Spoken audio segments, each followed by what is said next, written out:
এখন আমরা আলোচনা করব পুষ্পবিন্যাস সম্পর্কে। আগে আমরা পত্রবিন্যাস বা ফাইলোট্যাক্সি পড়েছি, সেখানে আমরা জেনেছি গাছের কাণ্ডতে পাতাগুলো কিভাবে বিন্যস্ত থাকে। পুষ্পবিন্যাসের আলোচনায় আমরা জানব গাছের কাণ্ডতে ফুলগুলো কিভাবে বিন্যস্ত থাকে।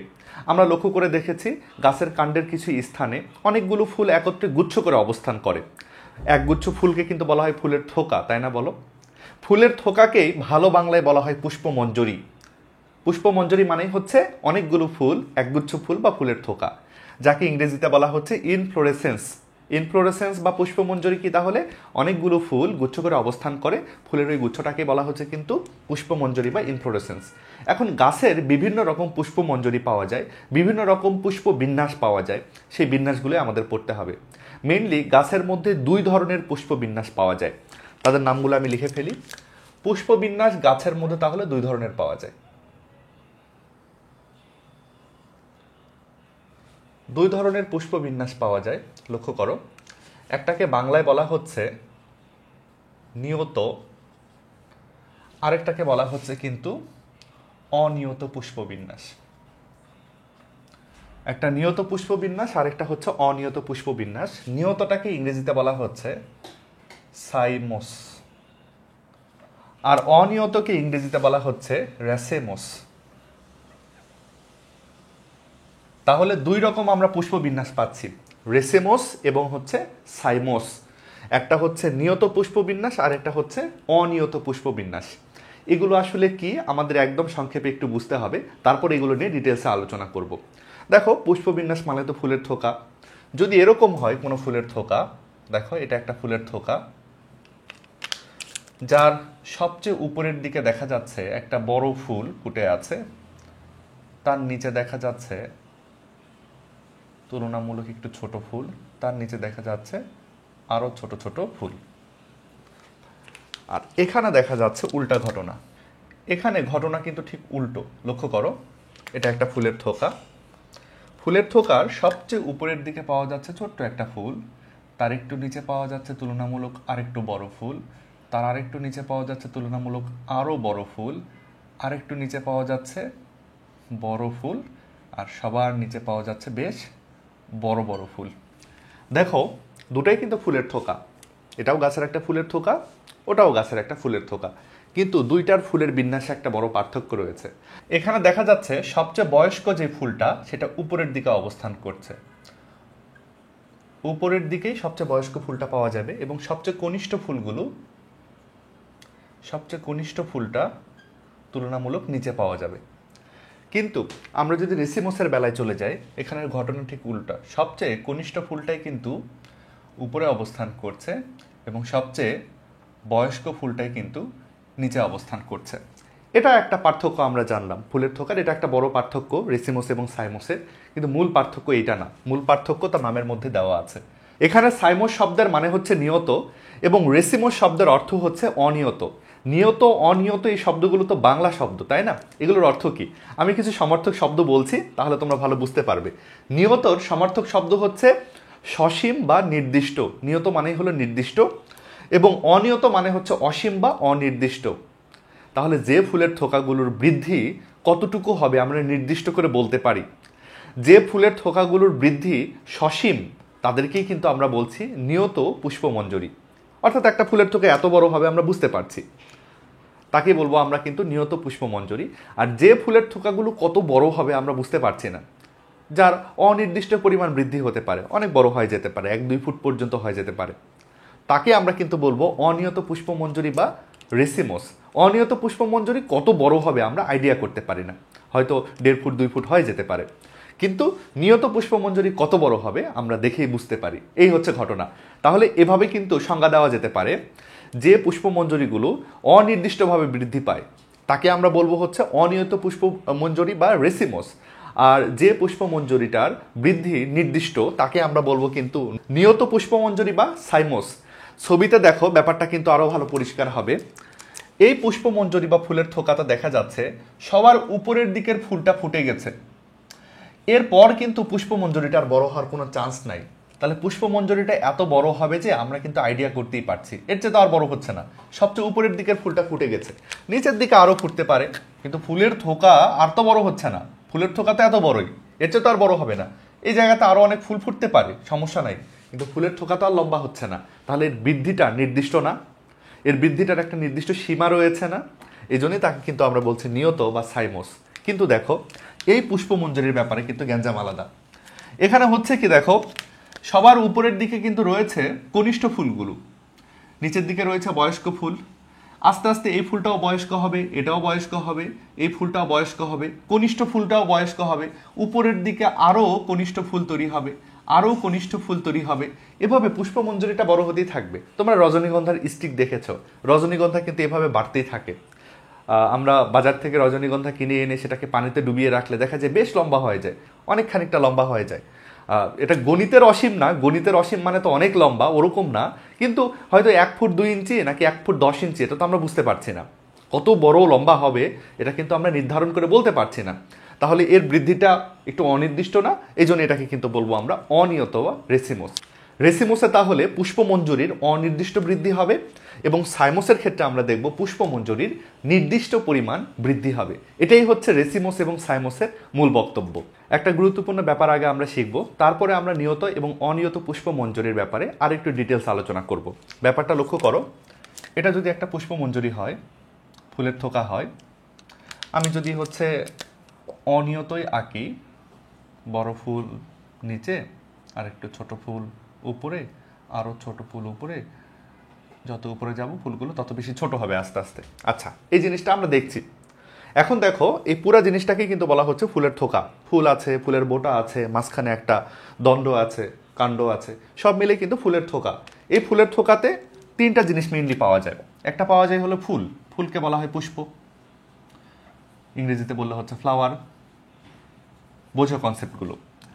প্রত্যেকটা ফুলের যে বোটাগুলো আছে, ফুলের বোটাগুলো, এগুলাকে বলা হয় পুষ্প বৃন্ত, ইংরেজিতে বললে বলা হয় সেল, পেডিসেল। এবং যেই প্রধান অক্ষতে সবগুলো পুষ্পবৃন্ত যুক্ত আছে, এই যে এই জায়গাতে, এই জায়গাতে, এই জায়গাতে, এই জায়গাতে, সবাই কিন্তু এই কালো যে প্রধান অক্ষটা রয়েছে সেখানে কিন্তু সবগুলো পুষ্পবৃন্ত যুক্ত।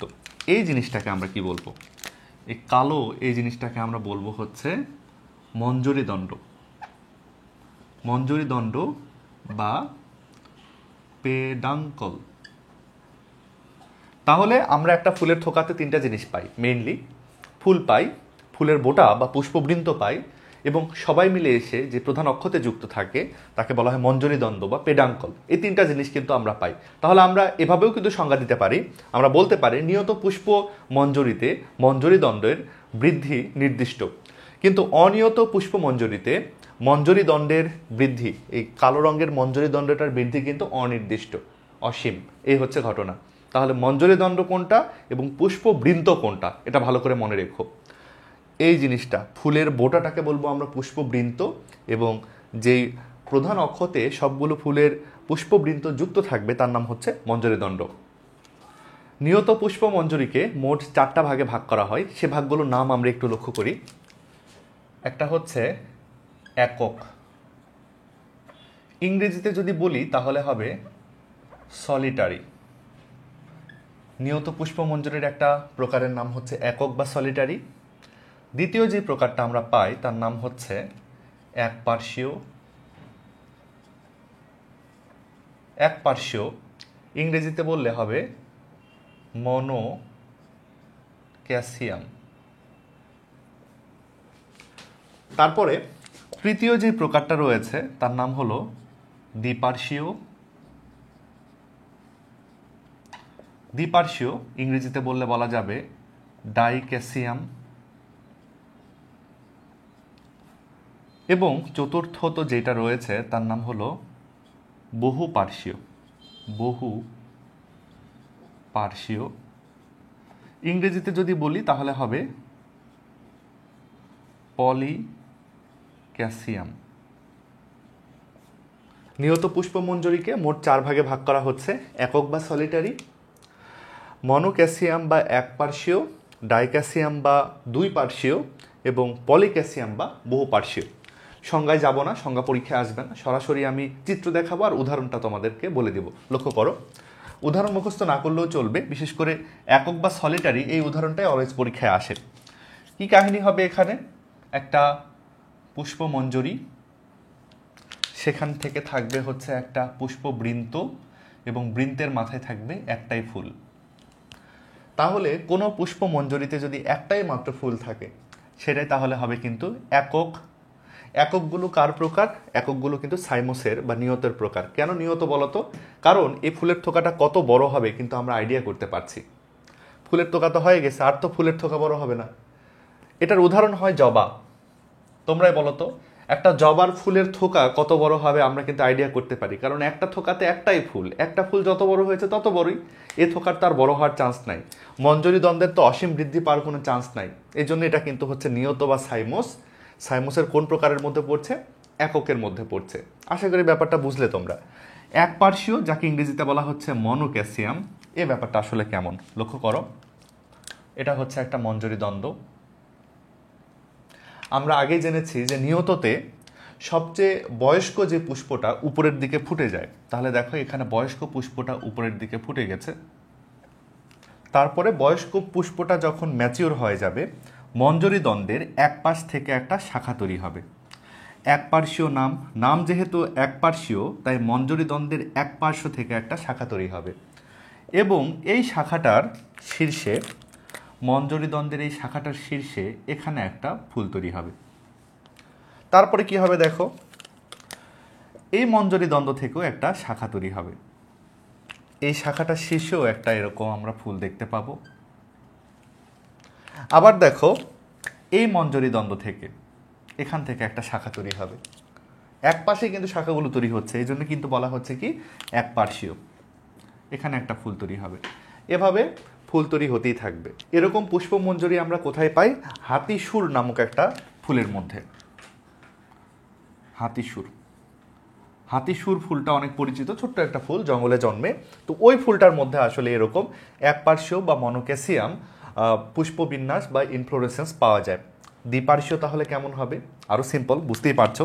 এবার আমরা দ্বিপার্শ্বীয় বা ডাইক্যাসিয়াম পুষ্পবিন্যাস পড়ব। খেয়াল করে দেখো, ছবিটা লক্ষ্য করো। মনে করে এটা হচ্ছে একটা মঞ্জরি দ্বন্দ্ব। আমরা জানি যে সাইমোসের বেলায় সবসময় শীর্ষতে বয়স্ক ফুলটা থাকে।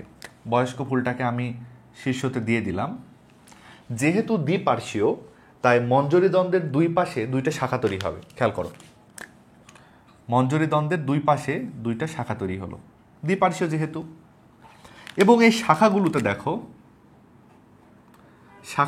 দেখো বয়স্ক ফুলগুলো, একটু তুলনামূলক বড় বড় ফুলগুলো জন্মালো। যেহেতু দ্বিপার্শ্বীয়, তাই কি হবে দেখো তো, এই প্রত্যেকটা শাখা থেকে আবার শাখা তৈরি হবে। মঞ্জরি দ্বন্দ্বের শাখা থেকে কিন্তু আবার এই যে শাখা তৈরি হচ্ছে, এই শাখাগুলোতেও কিন্তু আবার ফুল তৈরি হবে। মঞ্জরি দ্বন্দ্বের দুই পাশে শাখা তৈরি হচ্ছে কিন্তু অলওয়েজ। প্রধান মঞ্জরি দ্বন্দ্বের দুই পাশে দুইটা শাখা, এই শাখা মঞ্জরি দ্বন্দ্বগুলোর আর উপশাখা তৈরি হচ্ছে, সবসময় দুই পাশে করে শাখা তৈরি হচ্ছে। এই জন্য এটাকে কিন্তু আমরা বলছি হচ্ছে দ্বিপার্শ্বীয় বা ডাইক্যাসিয়াম। দ্বিপার্শ্বীয় পুষ্পবিন্যাস আমরা কোথায় দেখতে পাই? জুঁই ফুলের মধ্যে বা জেসমিন ফুলের মধ্যে। তাহলে আমরা মনে রাখবো জুঁই ফুলের মধ্যে এরকম দ্বিপার্শ্বীয় নিয়ত পুষ্পবিন্যাস রয়েছে। এবার চলে আসি আমরা বহুপার্শ্বীয়তেও সেম ঘটনাই ঘটবে। মনে করে এটা হচ্ছে মঞ্জরি দ্বন্দ্ব। আমরা জানি যে মঞ্জরি দ্বন্দ্বের শীর্ষতে সবচেয়ে বড় ফুলটা জন্মাবে। তাহলে শীর্ষ তো এখন বড় ফুল দ্বারা ব্লকড। এখন কি হবে বলতো? মঞ্জরি দ্বন্দ্বের পাশ থেকে শাখা তৈরি হবে, কিন্তু কত শাখা বলতো? বহু শাখা তৈরি হবে, অনেক শাখা। এখানে দেখো দ্বিপার্শ্বীয় ছিল, দুইটা শাখা পেলাম আমরা। একপার্শ্বীয় ছিল, মঞ্জরি দ্বন্দ্বের একটা শাখা পেয়েছি। বহুপার্শ্বীয় যেটা, সেখানে কিন্তু তাহলে মঞ্জরি দ্বন্দ্বের গায়ে অনেক শাখা তৈরি হবে। খেয়াল করো, এই যে এপাশে একটা শাখা তৈরি হয়েছে, এপাশে আরেকটা হয়েছে, এপাশে আরেকটা হয়েছে, এপাশে আরেকটা হয়েছে, এপাশে আরেকটা হয়েছে। মঞ্জরি দ্বন্দ্বের গা থেকে অনেকগুলো শাখা, চারটাই দিই, পাঁচটা হলে খারাপ দেখাচ্ছে, কিন্তু অনেক, মনে করো অনেক শাখা তৈরি হবে সব দিকে। মঞ্জরি দ্বন্দ্বে সব দিকে অনেকগুলো শাখা তৈরি হলো। প্রত্যেকটা শাখার শীর্ষে দেখো, প্রত্যেকটা শাখার শীর্ষে কিন্তু এরকম ফুল তৈরি হবে। আবার এই শাখাগুলোর গা থেকেও কিন্তু আবার অনেক শাখা তৈরি হবে।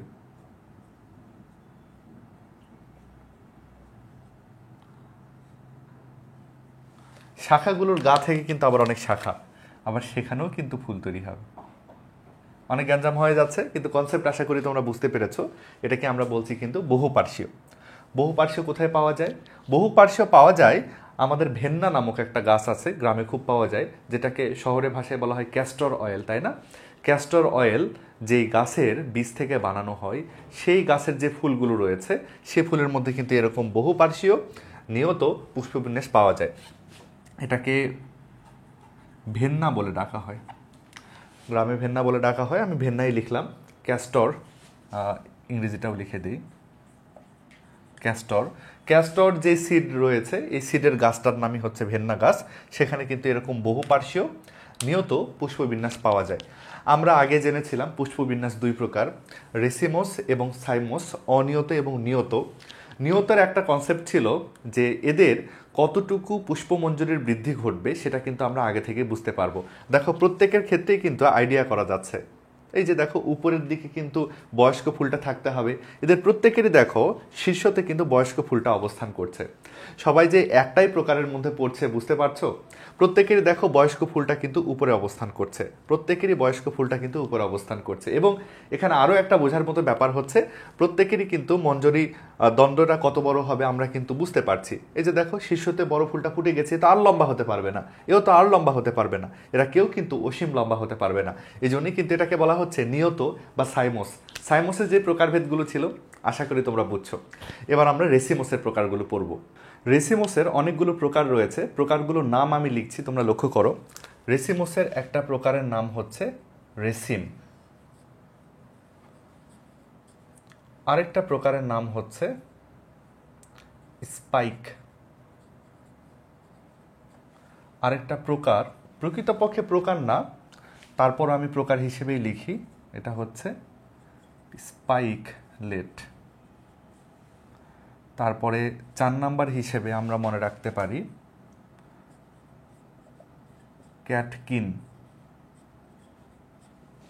ক্যাটকিন আরও কিছু রয়েছে, যদি লেখা যায় তাহলে 5 নাম্বার হিসেবে লেখা যেতে পারে আমবেল,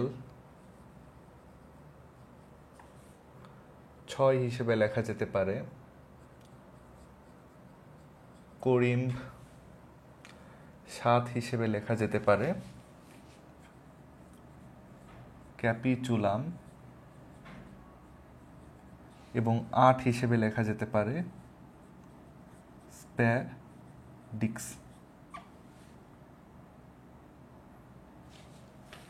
প্রত্যেকের ইংরেজিগুলো লিখে ফেলি। রেসিমকে লেখা যেতে পারে এভাবে, RECEME, রেসিম।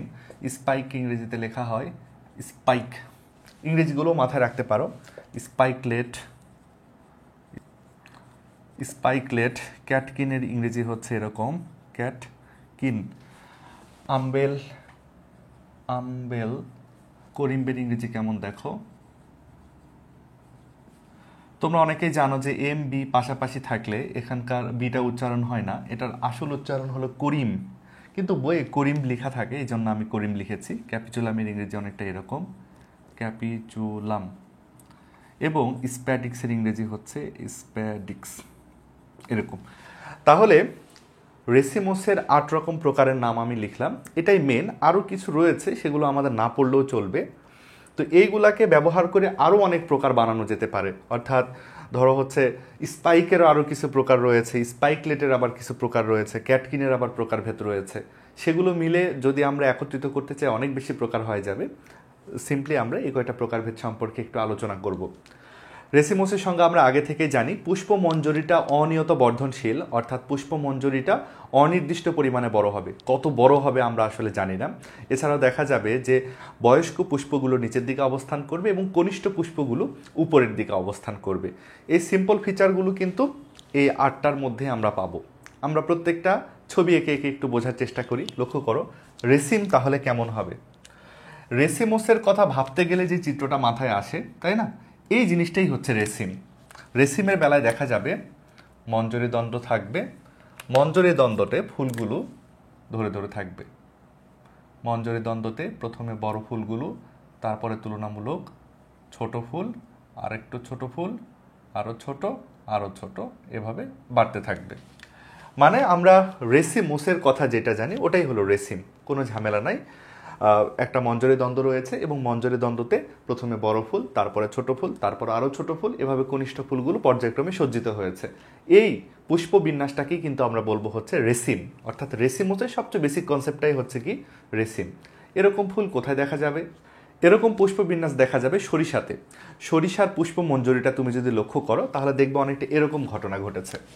তাহলে রেসিম আমরা পাবো হচ্ছে সরিষাতে। স্পাইক, এই কনসেপ্টটা কেমন দেখো, খুবই সহজ ব্যাপার। মঞ্জরি দ্বন্দ্ব থাকবে এবং মঞ্জরি দ্বন্দ্বের বিভিন্ন স্থানে ফুলগুলো এখন যুক্ত থাকবে। মঞ্জরি দ্বন্দ্বতে এসে এই যে একটা ফুল এখানে যুক্ত আছে, এই যে একটা ফুল যুক্ত আছে, এই যে ফুল, এই যে ফুল যুক্ত আছে, ফুল যুক্ত আছে। তাহলে আমরা দেখতে পাচ্ছি মঞ্জরি দ্বন্দ্বতে এসে ফুলগুলো যুক্ত হচ্ছে। আচ্ছা বলো তো, রেসিম এবং স্পাইকের মধ্যে মূল পার্থক্যটা কোথায়? অনেকেই ভাববে যে স্যার এখানে গোল ফুল এখানে লম্বা ফুল, আসলে তা নয়।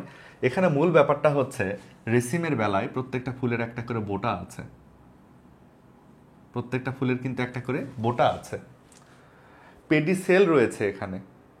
প্রত্যেকটা ফুলের কিন্তু বোটা আছে বা পেডিসেল আছে, বোটাগুলো এসে পেডাঙ্কলে যুক্ত হচ্ছে বা মঞ্জরি দ্বন্দ্বতে যুক্ত হচ্ছে। কিন্তু স্পাইকের ক্ষেত্রে দেখতে পাচ্ছি আমরা কোনোটারই কিন্তু বোটা নাই বা পেডিসেল নাই, ফুলগুলো সরাসরি এসে মঞ্জরি দ্বন্দ্বতে যুক্ত হয়েছে বা পেডাঙ্কলে এসে যুক্ত হয়েছে।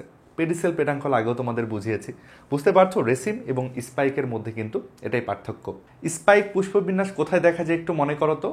স্পাইক পুষ্পবিন্যাস দেখা যায় রজনীগন্ধাতে।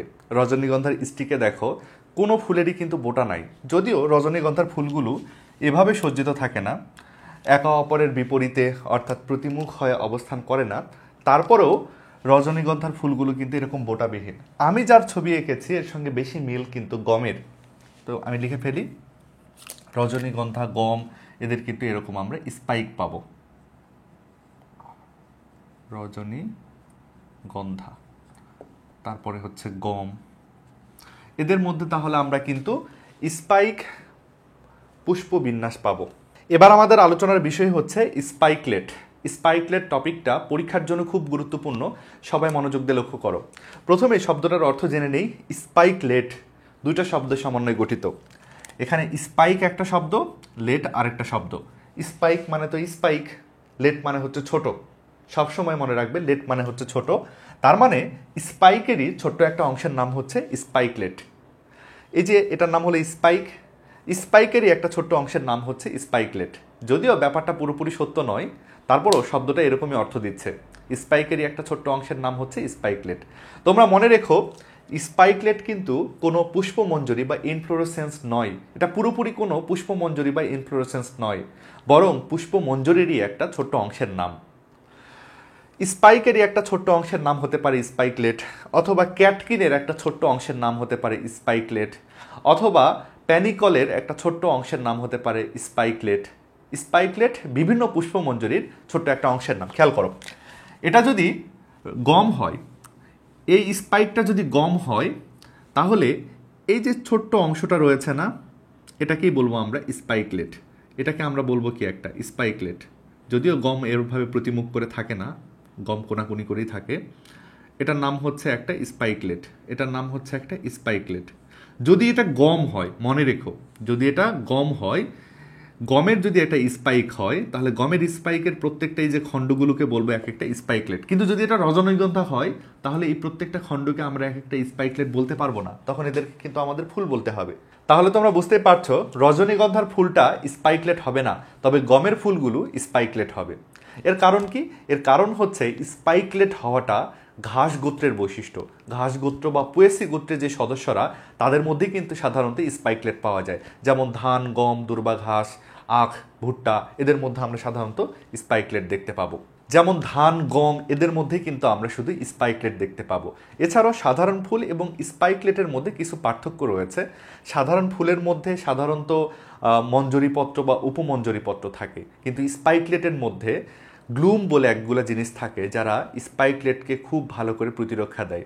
এছাড়াও সাধারণ ফুলের মধ্যে পাপড়ি থাকে, বৃতি থাকে, কিন্তু স্পাইকলেটের ভেতরে যে ফুলগুলো থাকে তাদের পাপড়ি বৃতি থাকে না।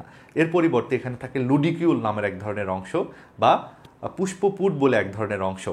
এছাড়াও সাধারণ যে ফুলগুলো থাকে তাদের মধ্যে শুং থাকে না, কিন্তু স্পাইকলেটের মধ্যে শুং থাকে।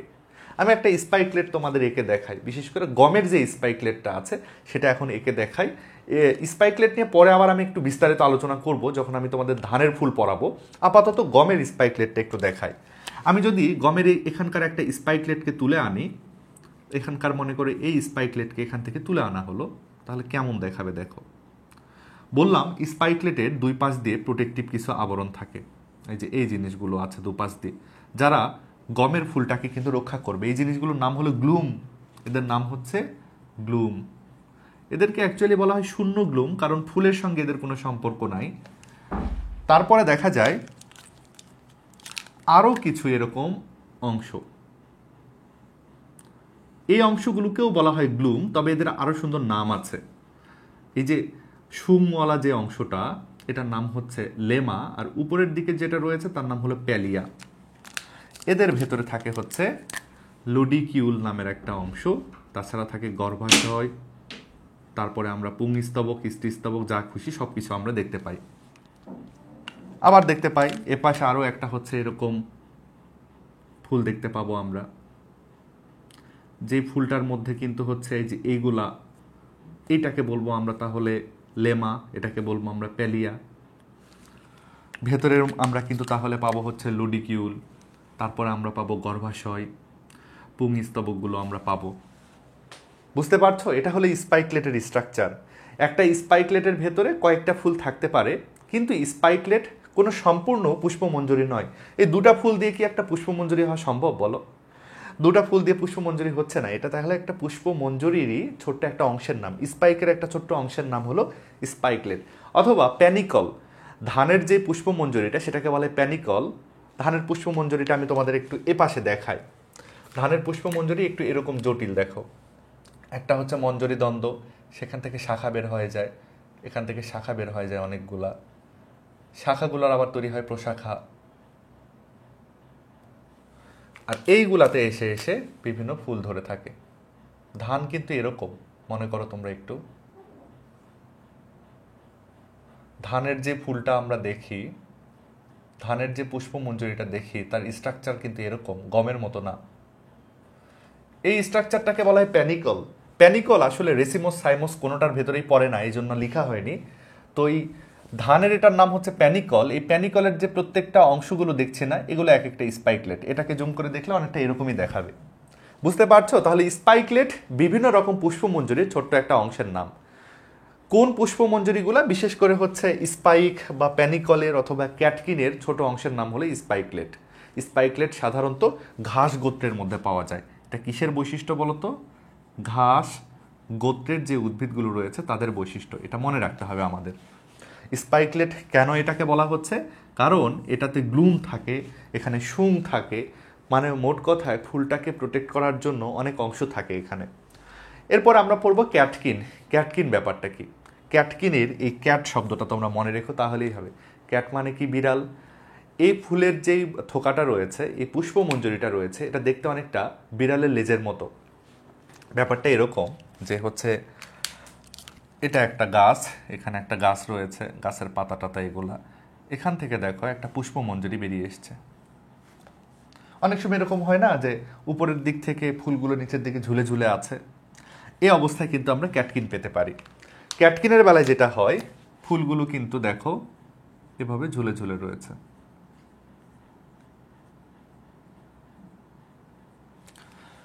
অনেকটা বিড়ালের লেজের মতো দেখাচ্ছে পুষ্পমঞ্জরিটা, এই জন্য এটাকে বলা হচ্ছে ক্যাটকিন। মনে রাখবে, স্পাইককেই উল্টা করে ঝুলিয়ে দিলে ক্যাটকিন পাওয়া যায়। ক্যাটকিনের যে ফুলগুলো পাচ্ছে তাদেরও কিন্তু কোনো বোটা নাই, ফুলের কিন্তু কোনো বোটা নাই, দেখো পেডিসেল নাই, ফুলের কিন্তু কোনো বোটা নাই। অর্থাৎ স্পাইককেই উল্টা করে ঝুলিয়ে দিলে কিন্তু আমরা ক্যাটকিন পাচ্ছি। এই ক্যাটকিনের প্রত্যেকটা সদস্যকে যদি আমরা যোগ করে দেখি, অনেক সময় তার মধ্যে স্পাইকলেট পাওয়া যেতে পারে। ক্যাটকিন থেকেও আমরা অনেক সময় স্পাইকলেট পেতে পারি। ওকে, ক্যাটকিনের একটা পরিচিত উদাহরণ হচ্ছে বট গাছ। বটের যে ফুল রয়েছে সেটা কিন্তু এরকম ক্যাটকিন পুষ্পমঞ্জরি আকারে অবস্থান করে। আসলে বটের ফুলটা দূর থেকে দেখা যায় না, ফলের মতো যে জিনিসটা থাকে তার মধ্যে বটের ফুলের অবস্থান, ওটা নিয়ে বিস্তারিত বলতে চাচ্ছি না। ক্যাটকিন বটের মধ্যে পাওয়া যাচ্ছে। আমরা এবার চলে যাব আম্বেলে। আমরা পড়ব হচ্ছে আম্বেল পুষ্পমঞ্জরি বা পুষ্পবিন্যাস। আম্বেল কথাটা থেকেই কিন্তু তোমরা বুঝতে পারছো যে এটার আকৃতি অনেকটা আমব্রেলার মতো হবে। আম্বেলের আকৃতি আমব্রেলার মতো হবে, ব্যাপারটা এরকম। দেখো এটা হচ্ছে একটা মঞ্জরি দণ্ড, আমি কালো করে দিই। এটা হচ্ছে একটা মঞ্জরি দণ্ড। এখন মঞ্জরি দণ্ডের মাথা থেকে এই যে দেখো একটা ফুল তৈরি হলো, এই যে আরেকটা, এই যে আরেকটা, এই যে আরেকটা, এই যে আরেকটা, এই যে আরেকটা। ওভারঅল আকৃতিটা কেমন হয়ে গেল বলো তো? আমব্রেলা আকৃতি হয়ে গেল না? যেহেতু পুষ্পবিন্যাসটা আমব্রেলার মতো আকৃতি তৈরি করছে, ফুলের থোকাটা আমব্রেলার আকৃতি তৈরি করছে, এজন্যই কিন্তু এটাকে বলছি আমরা আম্বেল। আম্বেলের আকৃতি যেহেতু সহজে বুঝতে পারছো, তাহলে এটা নিয়ে তেমন কিছু বলার নাই, উদাহরণটা মনে রাখতে হবে।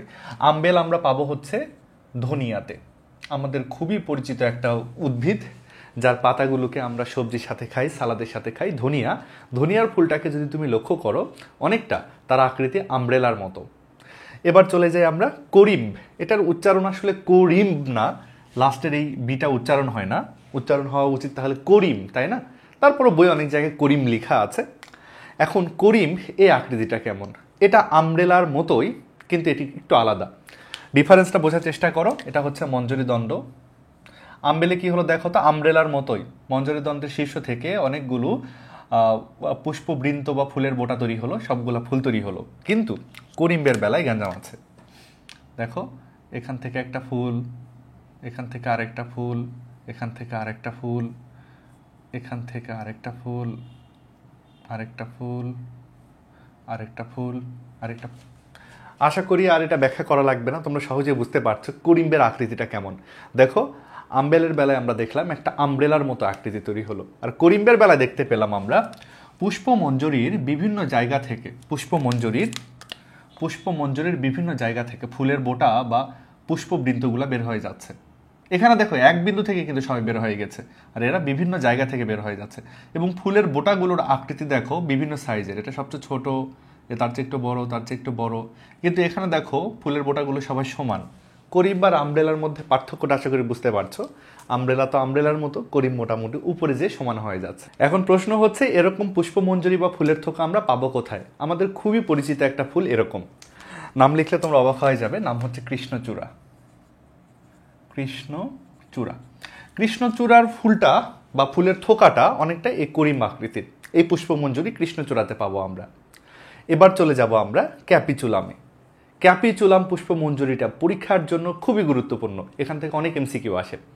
ক্যাপিচুলাম কথাটা দেখো তো, লক্ষ্য করো এখানে কিন্তু ক্যাপিট বা ক্যাপুট কথাটা আছে। ক্যাপুট কথাটার মানে হলো মাথা, ক্যাপ মানেও কিন্তু আমরা জানি মাথা, আমরা তো মাথায় ক্যাপ দিই, তাই না? তো যাই হোক, এই ক্যাপুট কথাটার মানে হচ্ছে মাথা, ক্যাপিচুলাম মানে তাহলে ছোট মাথা।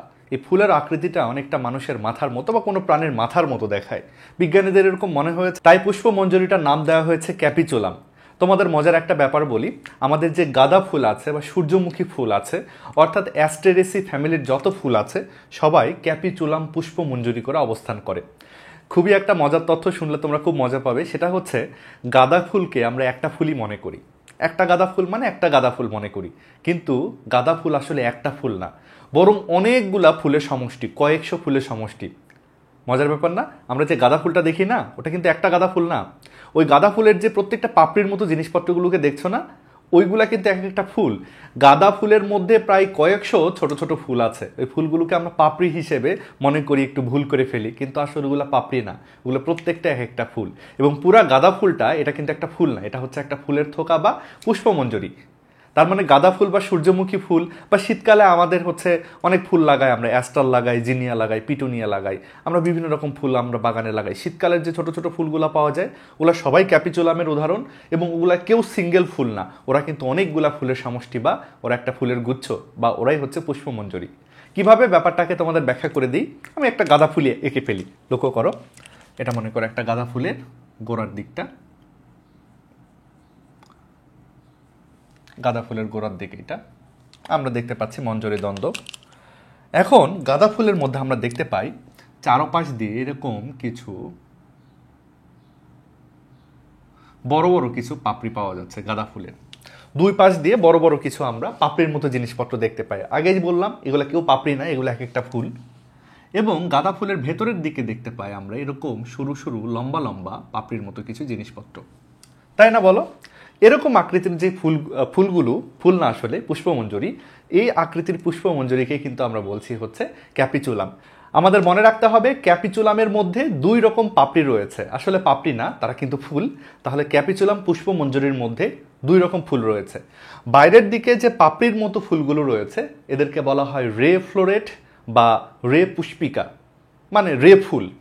আর ভেতরের দিকে ডিস্ক শেপের, গোল গোল শেপের যারা রয়েছে, একটু ছোট ছোট কাঠির মতো দেখায়, আমরা সবাই কিন্তু গাঁদা ফুল দেখেছি, গাঁদা ফুলের মাঝখানে কিছু ছোট ছোট লোমের মতো যারা থাকে, এদেরকে বলা হচ্ছে কিন্তু ডিস্ক ফ্লোরেট বা ডিস্ক পুষ্পিকা। তাহলে আমি লিখে ফেলি, বাইরের দিকে যারা রয়েছে পাপড়ির মতো দেখতে, এদেরকে বলা হচ্ছে রে ফ্লোরেট, ফ্লোরেটস। এবং ভেতরের দিকে যারা রয়েছে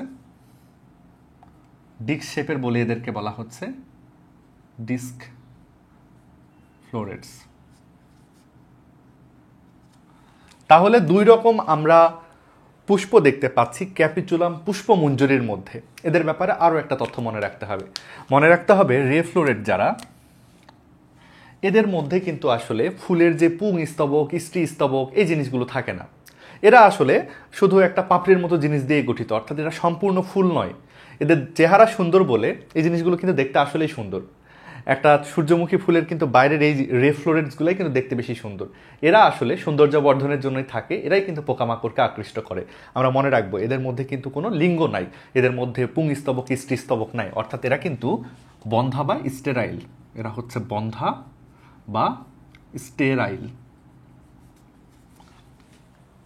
ঠিক আছে, এবার আমাদের মনে রাখতে হবে ডিস্ক ফ্লোরেটের ব্যাপারে, যে ভেতরের দিকে যারা রয়েছে এদের ব্যাপারে।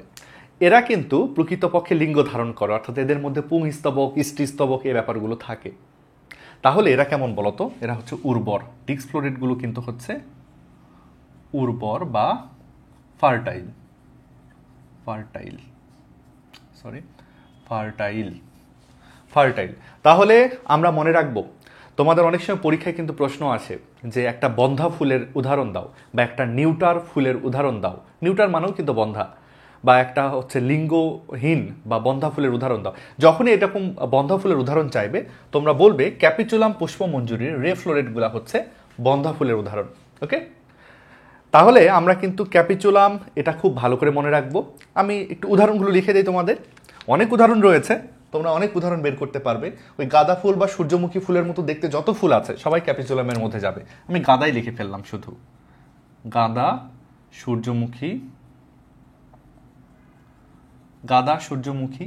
তোমরা আরও যত ফুল দেখতে পাবে এরকম আকৃতি সবাইকে এর মধ্যে ফেলতে পারবে। সব যে মুখস্থ করতে হচ্ছে এমন না।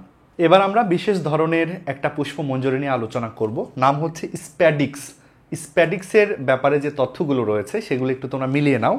বইয়ে লেখা আছে স্প্যাডিক্স পুষ্পমঞ্জরির মাঝখানে একটা মোটা রসালো মঞ্জরি দ্বন্দ্ব পাওয়া যাবে।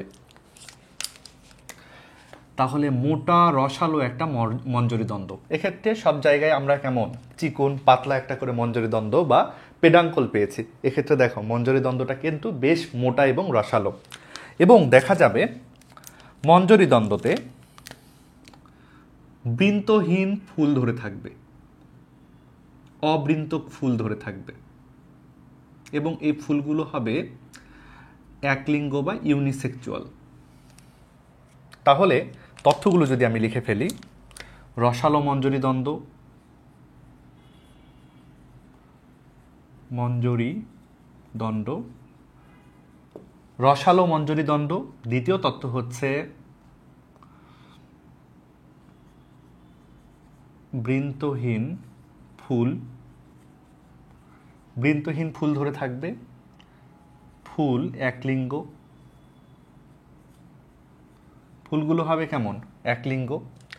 এবং সবচেয়ে গুরুত্বপূর্ণ যে তথ্যটা, পুরা মঞ্জরিটা, পুষ্পমঞ্জরিটা একটা বিশেষ আকৃতির পাতা দিয়ে ঢেকে থাকবে। এই যে দেখো একটা পাতার মতো স্ট্রাকচার দিয়ে পুরা পুষ্পমঞ্জরিটা ঢেকে থাকবে। এই পুরা পাতার মতো স্ট্রাকচারটাকে বলবো আমরা স্প্যাথি। এটাকে আমরা বলবো হচ্ছে স্প্যাথি। এই স্প্যাথি কিন্তু আমরা বাইরে থেকে দেখতে পাবো, ফুলগুলো অনেক সময় দেখা যাবে না, ফুলগুলো স্প্যাথি দিয়ে ঢেকে থাকবে, কিন্তু স্প্যাথিটাই বাইরে থেকে দেখা যাবে। তোমরা একটু মনে করো তো, এরকম পুষ্পমঞ্জরি তোমরা দেখেছো, নারিকেলের অথবা সুপারির অথবা তাল গাছের পুষ্পমঞ্জরির কথা মনে করো, তাদের বেলায় কিন্তু এরকম হয়, স্প্যাথি দিয়ে, এই স্প্যাথি দিয়ে পুরা ফুলের যে থোকাটা সেটা ঢেকে থাকে এবং ফুলগুলো এরকম কিন্তু হয়। একটু মনে করো, দেখো ডাব, নারিকেল বা সুপারি কিন্তু কারোই বোটা নাই, মনে করো। এমনকি তোমরা যদি দেখে থাকো কচুর গাছের যে ফুলটা রয়েছে, কচুর গাছেরও ফুল ফোটে, এরকমই কিন্তু স্প্যাডিক্স আমরা পাবো। আমরা মনে রাখবো স্প্যাডিক্সের উদাহরণ পাওয়া যাবে তাহলে হচ্ছে নারিকেল, সুপারি, আর অনেক উদাহরণ হতে পারে, আমি লিখছি না আর বেশি। আশা করি তোমরা বুঝছো। তাহলে দেখো, আমরা পুষ্পমঞ্জরি নিয়ে আলোচনা করছিলাম। পুষ্পমঞ্জরি দুই ধরনের, নিয়ত বা সাইমোস এবং অনিয়ত বা রেসিমোস। নিয়ত বা সাইমোস পুষ্পমঞ্জরির ক্ষেত্রে আমরা দেখতে পাই ফুলের থোকাটা একটা নির্দিষ্ট পরিমাণে বড় হবে। কত বড় হবে আমরা আইডিয়া করতে পারি, এবং সবচেয়ে বড় ফুলটা উপরের দিকে ফুটে থাকবে। দেখো, বড় ফুলটা কিন্তু উপরের দিকে ফুটে আছে, নিচের দিকে আস্তে আস্তে ছোট ফুলগুলো ফুটবে, এরকম একটা ব্যাপার। এটাকে কয়েকটা ভাগে ভাগ করা হয়, আমরা ভাগগুলো দেখলাম, উদাহরণগুলো দেখলাম। অনিয়ততে আমরা দেখতে পেলাম যে পুষ্পমঞ্জরিটা কত বড় হবে আইডিয়া করা যাচ্ছে না, অসম পরিমাণে বৃদ্ধি পাবে। এক্ষেত্রে দেখা যায় যে কনিষ্ঠ ফুলগুলো উপরের দিকে অবস্থান করে, মোটামুটি কিন্তু সবার ক্ষেত্রে সেম জিনিসটাই আমরা দেখেছি। অনিয়ত বা রেসেমোসের অনেক প্রকার রয়েছে, সেখান থেকে বেছে বেছে আমরা 8টা প্রকার পড়লাম। বইয়ে হয়তো এত আলোচনা থাকবে না, কিন্তু তোমরা একটু পড়ে রেখো, এটা পরীক্ষায় কিন্তু আসতে পারে। এখান থেকে টুকটাক এমসিকিউ ভার্সিটি অ্যাডমিশনে আসে।